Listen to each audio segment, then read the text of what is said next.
UP में Meerut police ने Bahujan Samaj party BSP के लीडर याकूब कुरैशी की बीवी और इनके 2 बेटों समेत 7 अफराद के खिलाफ गैंगस्टर एक्ट के तहत कार्रवाई की है। याकूब पर इल्ज़ाम है कि इनके हापुर रोड पर वाक़ गोश्त की फैक्ट्री को गैर कानूनी तरीके से चलाया जा रहा था।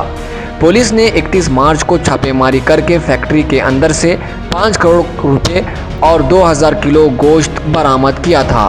मेरठ के senior police superintendent Rohit Singh Sajwan ने मामले में मुताल्लिका सर्कल ऑफिसर सीओ और खकर खोदा इलाके के इंस्पेक्टर इंचार्ज को मुल्जिमान के खिलाफ गैंगस्टर एक्ट के तहत मुकदमा दर्ज करके कार्रवाई की हिदायत दी है।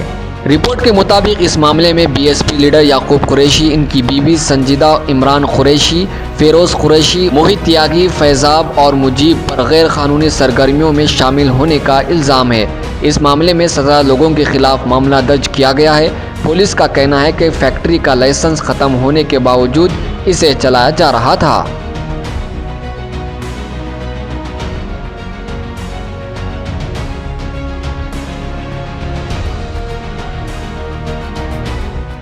अगर आपने चैनल को सब्सक्राइब नहीं किया है तो जरूर सब्सक्राइब करें, बेल आइकन भी प्रेस करें ताकि खबरें आप तक बर वक्त पहुंच सकें। मजीद अपडेट्स के लिए आप व्हाट्सएप ग्रुप भी ज्वाइन कर सकते हैं, लिंक डिस्क्रिप्शन में मौजूद है।